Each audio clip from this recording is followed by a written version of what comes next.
Assalamualaikum warahmatullahi wabarakatuh. Pernahkah kamu merasa lelah mencari jawaban, tapi semakin dicari justru semakin kosong? Sudah berdoa, sudah berusaha, sudah belajar banyak hal, namun hati tetap terasa jauh. Bagaimana jika selama ini kamu salah arah? Bagaimana jika yang kamu kejar keluar sebenarnya tidak pernah pergi dari dalam dirimu? Ada satu kebenaran sunyi yang jarang dibicarakan. Ia tidak berteriak, tidak memaksa, tapi selalu hadir. Semakin kamu diam, semakin ia terasa. Semakin kamu berhenti mengejar, semakin dekat ia menyapa. Video ini bukan untuk membuatmu tahu lebih banyak, tapi untuk mengajakmu berhenti sejenak, diam, dan merasakan sesuatu yang selama ini terlewat. Bab 1. Pintu yang selalu terbuka. Ada satu rahasia besar yang sejak lama disembunyikan, bukan karena ia jauh, tetapi justru karena ia terlalu dekat. Manusia sibuk mencari keluar, menatap dunia, menggenggam harapan demi harapan, hingga lupa bahwa jawaban paling sunyi justru bersemayam di dalam dirinya sendiri. Semua pencarian, semua doa, semua kegelisahan sebenarnya sedang diarahkan ke satu titik yang sama. Kesadaran akan siapa diri ini di hadapan Allah. Namun pintu itu hanya terbuka bagi mereka yang berani berhenti sejenak, diam, dan mendengar bisikan yang tak bersuara. Diam bukan berarti kosong, dan hening bukan berarti tidak terjadi apa-apa. Justru dalam diam itulah hakikat kehidupan bergerak paling jujur. Ketika lisan berhenti berbicara, ketika pikiran mulai lelah berdebat, disitulah hati mulai menyampaikan kebenarannya. Banyak orang takut pada keheningan karena di sanalah mereka berhadapan dengan diri sendiri tanpa topeng, tanpa alasan, tanpa pembenaran.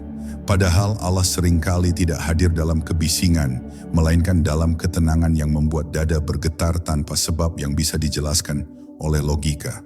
Segala sesuatu yang kamu cari di luar, ketenangan, makna hidup, rasa cukup, bahkan kedekatan dengan Tuhan, sesungguhnya telah dititipkan sejak awal penciptaanmu. Nafas yang keluar masuk bukan sekadar tanda hidup, tetapi zikir yang terus berjalan tanpa kamu sadari. Detak jantung bukan hanya kerja biologis, melainkan irama pengakuan bahwa ada kekuatan yang terus menopang keberadaanmu. Jika kamu mau merasakan, bukan sekadar memikirkan, kamu akan menyadari bahwa tubuh ini sendiri adalah ayat yang hidup. Masalahnya, manusia terlalu sering ingin memahami Tuhan dengan kepala, bukan dengan kesadaran batin. Padahal makrifat tidak lahir dari banyaknya pengetahuan, melainkan dari luruhnya keakuan. Selama engkau masih merasa harus menjadi sesuatu, membuktikan sesuatu, atau mengejar sesuatu, selama itu pula jarak akan terasa ada. Namun ketika engkau berani melepas, berani tunduk, dan berani mengakui kelemahanmu sepenuhnya, disitulah cahaya mulai terasa, bukan sebagai cahaya yang terlihat mata, tetapi sebagai lapang yang sulit dilukiskan. Maka sebelum melangkah lebih jauh, jangan tambahkan apapun pada dirimu. Jangan kejar apapun, jangan lawan apapun. Duduklah dengan tenang, tarik nafas perlahan, dan rasakan keberadaanmu saat ini. Rasakan bahwa engkau ada, disadari, dan dijaga.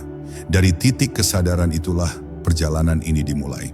Bukan perjalanan ke tempat lain, melainkan perjalanan pulang menuju dirimu yang paling dalam. Tempat Allah lebih dekat daripada yang selama ini pernah kamu bayangkan. Bab 2. Ketika keheningan mulai berbicara. Ada saatnya dalam perjalanan batin, keheningan yang tadinya terasa asing perlahan berubah menjadi rumah. Pada awalnya ia menakutkan, karena tidak ada lagi suara yang bisa dijadikan pegangan. Tidak ada distraksi, tidak ada kesibukan, tidak ada peran yang bisa dimainkan. Namun justru disitulah tabir mulai tersingkap.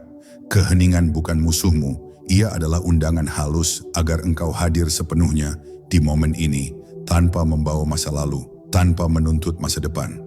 Ketika engkau benar-benar diam, sesuatu yang selama ini tertimbun mulai muncul ke permukaan. Bukan dalam bentuk suara keras, melainkan rasa yang sulit diberi nama. Ada kesedihan lama, ada harap yang belum sembuh, ada doa yang tak pernah terucap dengan kata-kata. Semua itu bukan untuk dihakimi atau ditolak, melainkan untuk disadari. Kesadaran itulah yang perlahan membersihkan, seperti air tenang yang mengendapkan lumpur tanpa perlu mengaduknya. Dalam kondisi inilah banyak orang mulai menyadari bahwa Allah tidak jauh, tidak bersembunyi, dan tidak perlu dipanggil dengan teriakan. Kedekatannya terasa bukan sebagai sosok, tetapi sebagai kehadiran yang mengisi ruang batin. Seolah ada yang memeluk tanpa tangan, menenangkan tanpa suara, dan memahami tanpa pertanyaan. Inilah titik ketika iman tidak lagi sekadar keyakinan, melainkan pengalaman yang hidup. Segala kegelisahan yang dulu terasa berat perlahan kehilangan cengkeramannya. Bukan karena masalah hilang, tetapi karena pusat perhatianmu bergeser. Engkau tidak lagi berdiri di atas ego yang rapuh, melainkan bersandar pada kesadaran bahwa segala sesuatu berjalan dalam genggamannya. Dari sini sabar tidak lagi terasa sebagai beban, dan tawakal bukan lagi nasihat kosong, melainkan keadaan batin yang alami. Jika engkau mampu bertahan dalam keheningan ini, tanpa ingin segera pergi, tanpa ingin segera mengerti, maka engkau sedang melangkah lebih dalam. Jangan buru-buru menamai apa yang engkau rasakan. Biarkan ia bekerja dengan caranya sendiri. Karena seringkali saat engkau berhenti mencari tanda-tanda Tuhan, justru pada saat itulah dia paling terasa nyata di dalam dirimu. Bab 3, saat ego mulai melemah. Pada titik tertentu engkau akan merasakan sesuatu yang aneh namun jujur. Keinginan untuk menonjol perlahan mereda. Bukan karena engkau kalah, tetapi karena engkau mulai lelah mempertahankan gambaran tentang dirimu sendiri. Ego yang selama ini berteriak ingin diakui, ingin dipahami, ingin dimenangkan, mulai kehilangan suaranya. Bukan dipaksa diam, melainkan ditenangkan oleh kesadaran yang lebih luas, dan disitulah ruang batin mulai terasa lebih lapang. Ego selalu hidup dari perbandingan. Ia ingin lebih, ingin berbeda, ingin dipuji, dan takut direndahkan.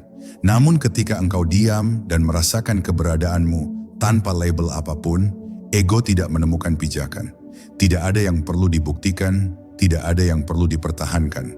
Yang tersisa hanyalah rasa hadir, sederhana, apa adanya, dan cukup. Dalam keadaan ini, engkau mulai memahami bahwa banyak luka batin bukan berasal dari dunia, melainkan dari cara ego memaknai dunia. Saat ego melemah, doa pun berubah bentuk. Ia tidak lagi berupa permintaan panjang yang lahir dari kegelisahan, tetapi menjadi kepasrahan yang sunyi. Tidak banyak kata, tidak banyak harap, hanya pengakuan lembut bahwa engkau tidak mengendalikan apapun. Anehnya, justru di saat itulah hati terasa paling kuat, karena kekuatan sejati tidak lahir dari kontrol, melainkan dari penyerahan yang tulus. Dalam kondisi ini, engkau mulai melihat kehidupan dengan pandangan yang lebih jernih. Orang-orang tidak lagi hadir sebagai ancaman atau alat pemuas, tetapi sebagai sesama makhluk yang sedang berjalan di jalannya masing-masing. Kesalahan orang lain tidak lagi langsung melukai, dan keberhasilan mereka tidak lagi terasa mengancam. Ada jarak yang sehat antara dirimu dan dunia, jarak yang memungkinkan kasih tumbuh tanpa syarat. Maka jangan takut jika suatu hari engkau merasa tidak lagi ingin banyak bicara tentang dirimu. Jangan cemas jika ambisi lama terasa pudar. Itu bukan kehilangan arah, melainkan tanda bahwa engkau sedang mendekat ke pusat. Di sana, engkau akan menyadari bahwa semakin sedikit engkau membawa ego, semakin jelas engkau merasakan kehadirannya yang selama ini setia menunggu di dalam dirimu.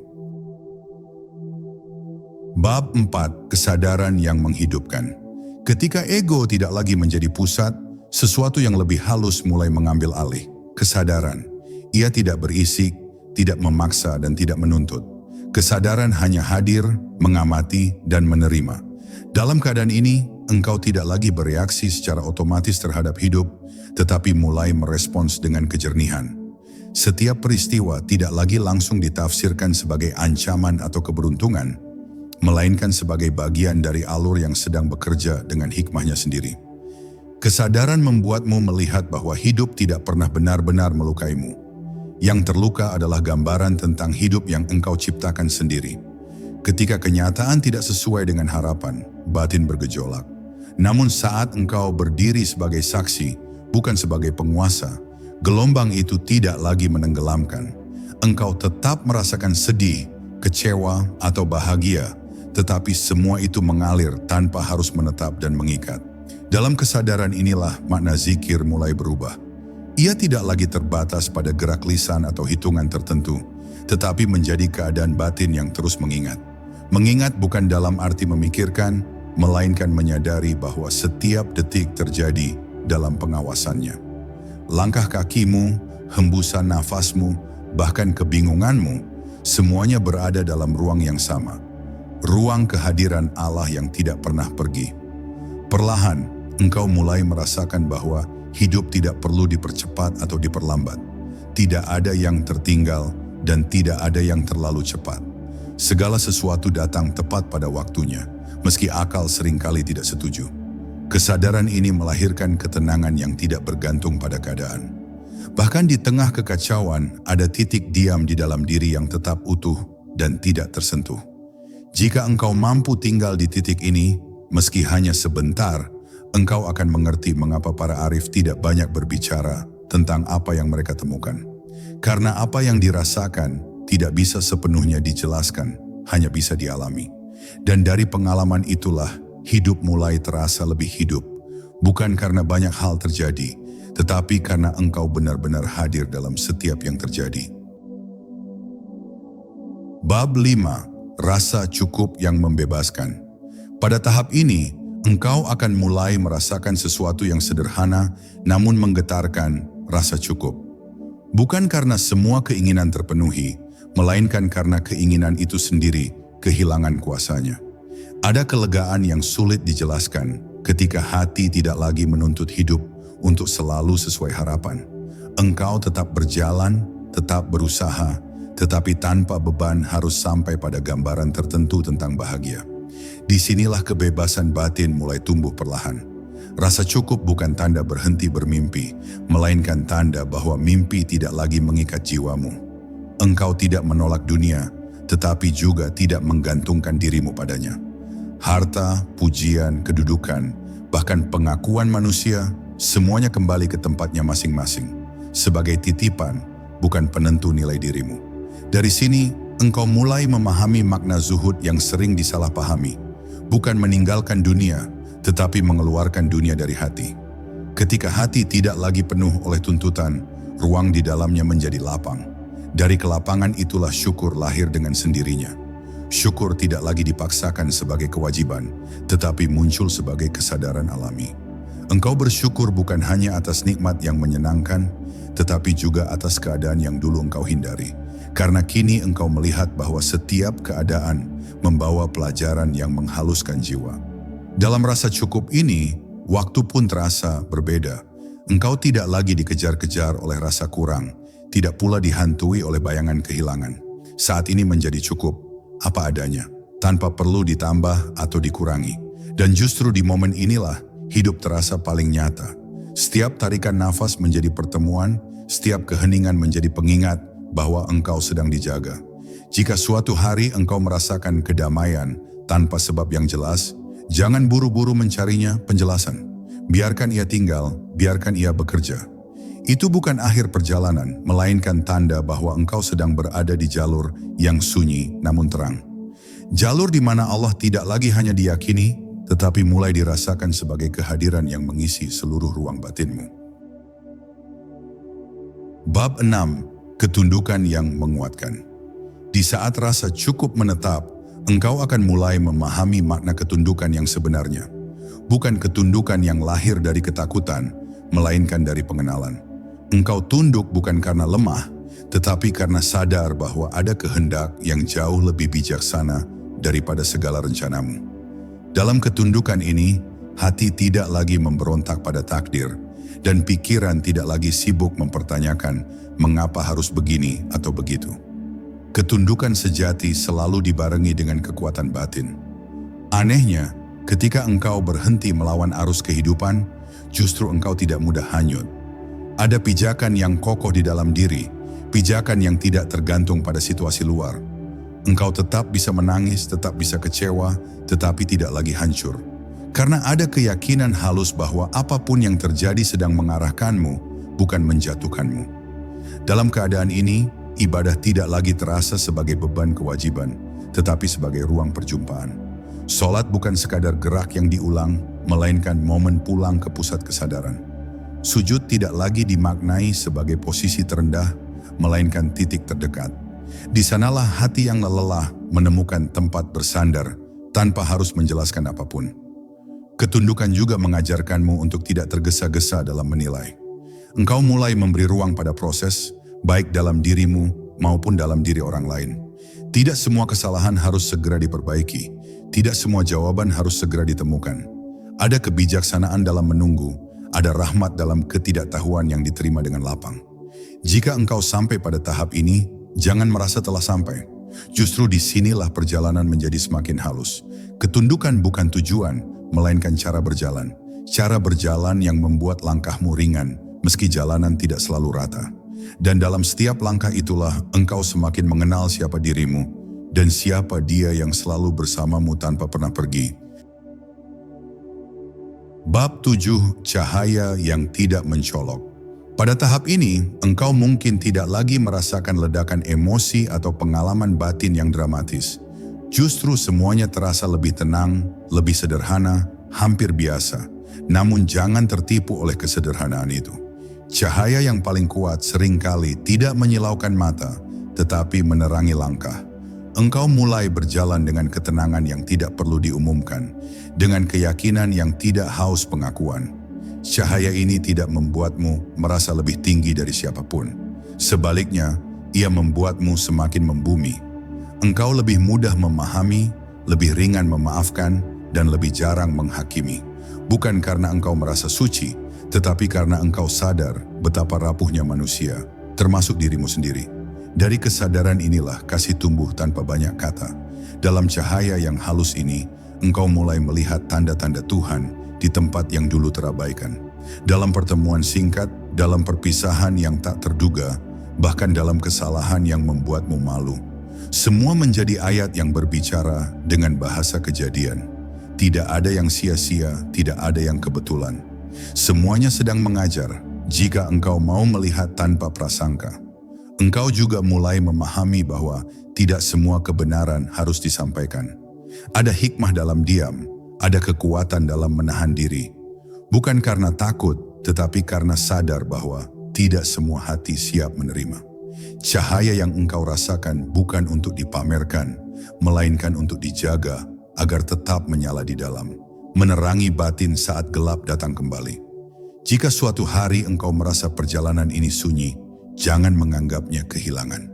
Kesunyian adalah tanda bahwa engkau tidak lagi bergantung pada keramaian untuk merasa hidup. Engkau telah menemukan sumber yang tidak ramai, tidak gaduh, namun setia mengalir. Dan dari sanalah engkau melangkah terus, bukan untuk mencari cahaya, tetapi berjalan bersama cahaya itu sendiri. Bab 8. Pulang ke dalam diri. Semakin jauh engkau melangkah, semakin jelas bahwa perjalanan ini bukan tentang menambah apapun, melainkan tentang kembali. Kembali ke keadaan asli sebelum dunia memberimu terlalu banyak nama dan tuntutan. Di sini, engkau tidak lagi bertanya siapa dirimu di mata manusia, tetapi siapa dirimu saat tidak ada yang melihat. Dalam keheningan batin itu, ada rasa pulang yang lembut, seolah engkau akhirnya tiba di tempat yang sejak awal menunggumu. Pulang ke dalam diri bukan berarti menarik diri dari kehidupan. Justru sebaliknya, engkau hadir lebih utuh. Engkau bekerja, berbicara, dan berinteraksi, tetapi tidak lagi kehilangan dirimu di dalamnya. Ada jarak yang sehat antara peran dan hakikat. Engkau menjalani peran dengan sungguh-sungguh, namun hatimu tetap berlabuh pada kesadaran bahwa semua ini sementara dan dipinjamkan. Dalam kepulangan ini, luka-luka lama mulai kehilangan ceritanya. Bukan karena dilupakan, tetapi karena tidak lagi diberi makan oleh pikiran. Engkau melihat masa lalu sebagai guru, bukan penjara. Setiap kegagalan, setiap kehilangan, kini dipahami sebagai bagian dari jalan yang membawamu sampai ke titik kesadaran ini. Dari pemahaman itulah, damai tumbuh tanpa perlu dipaksa. Pulang juga berarti berdamai dengan ketidaksempurnaan. Engkau tidak lagi menuntut dirimu untuk selalu benar, selalu kuat, atau selalu tenang. Engkau memberi ruang untuk lelah, untuk bingung, untuk rapuh. Anehnya, justru dalam penerimaan itulah kekuatan sejati muncul. karena engkau tidak lagi berperang dengan dirimu sendiri. Jika engkau merasakan kehangatan yang sunyi saat membaca ini, jangan anggap itu sekadar perasaan. Bisa jadi itu adalah ingatan batin yang sedang bangun. Ingatan bahwa semua yang engkau cari tidak pernah benar-benar pergi. Ia hanya menunggu saat engkau berhenti berlari, duduk dengan tenang, dan membiarkan dirimu pulang ke dalam. Bab 9, hadir tanpa beban. Pada tahap ini kehadiranmu di dunia terasa lebih ringan. Bukan karena tanggung jawab berkurang, tetapi karena beban batin tidak lagi menempel padanya. Engkau melakukan apa yang perlu dilakukan tanpa membawa kecemasan berlebih tentang hasil. Ada kepercayaan sunyi bahwa apapun yang terjadi setelah usaha bukan lagi urusan egomu, melainkan wilayah kehendaknya yang bekerja dengan cara paling tepat. Hadir tanpa beban membuat setiap momen terasa utuh. Engkau tidak lagi setengah-setengah berada di masa kini sambil terseret masa lalu atau dikejar masa depan. Pikiran memang masih datang dan pergi, tetapi engkau tidak lagi tenggelam di dalamnya. Engkau mengamati, tersenyum dalam diam, lalu kembali ke rasa hadir. Dari sinilah ketenangan yang stabil mulai terbentuk, bukan tenang yang rapuh, tetapi tenang yang bisa berdiri di tengah badai. Dalam keadaan ini, hubungan dengan sesama pun berubah. Engkau mendengarkan lebih dalam, berbicara lebih jujur, dan memberi tanpa berharap balasan. Bukan karena engkau telah menjadi sempurna, tetapi karena engkau tidak lagi mengisi ruang pertemuan dengan kebutuhan untuk diakui. Kehadiranmu menjadi hadiah yang sederhana namun terasa, seperti teduh yang tidak berisik. Hadir tanpa beban juga membuatmu tidak mudah goyah oleh penilaian. Pujian tidak membuatmu melayang dan celaan tidak membuatmu runtuh. Semua kembali ke tempatnya sebagai suara luar yang datang dan pergi. Yang tinggal hanyalah kesetiaanmu pada kesadaran yang telah engkau temukan. Kesadaran yang mengingatkan bahwa nilai dirimu tidak pernah ditentukan oleh apapun di luar sana. Jika engkau mampu menjaga kehadiran ini, meski hanya dalam potongan-potongan kecil setiap hari, engkau sedang menjalani ibadah yang paling sunyi namun paling dalam. Ibadah berupa hadir sepenuhnya di hadapan Allah di tengah aktivitas biasa. Dan disitulah hidup tidak lagi terasa sebagai beban yang harus ditanggung, melainkan amanah yang dijalani dengan hati yang tenang. Bab 10. Diam dan rasakan. Di titik ini, hampir tidak ada lagi yang perlu dijelaskan. Kata-kata mulai terasa terlalu sempit untuk memuat apa yang sedang terjadi di dalam. Engkau tidak lagi mencari makna, karena makna hadir dalam bentuk rasa yang tenang dan utuh. Diam bukan lagi latihan, melainkan keadaan alami. Dan dalam diam itu, engkau tidak kosong. Engkau penuh oleh kesadaran akan kehadirannya. Rasakan saat ini tanpa ingin mengubah apapun. Rasakan nafas yang mengalir tanpa diperintah. Jantung yang berdetak tanpa diminta. Hidup yang berjalan tanpa perlu diawasi. Semua itu adalah tanda kasih yang terus bekerja. Ketika engkau benar-benar merasakan, bukan memikirkan, engkau akan menyadari bahwa tidak pernah ada jarak antara dirimu dan Tuhan, selain pikiran yang sibuk sendiri. Pada tahap ini, doa tidak lagi selalu berbentuk permintaan. Ia menjadi kehadiran yang menyatu dengan hidup. Setiap langkah adalah doa, setiap diam adalah zikir. Engkau tidak perlu banyak menyebut nama, karena kesadaranmu sendiri telah menjadi pengakuan. Bukan berarti lisan berhenti berdoa, tetapi hati tidak lagi gelisah menuntut jawaban. Semua yang dulu terasa berat kini berada di tempatnya masing-masing. Masalah tetap ada, dunia tetap berjalan, tetapi engkau tidak lagi larut. Ada ruang di dalam yang tetap hening meski di luar riuh.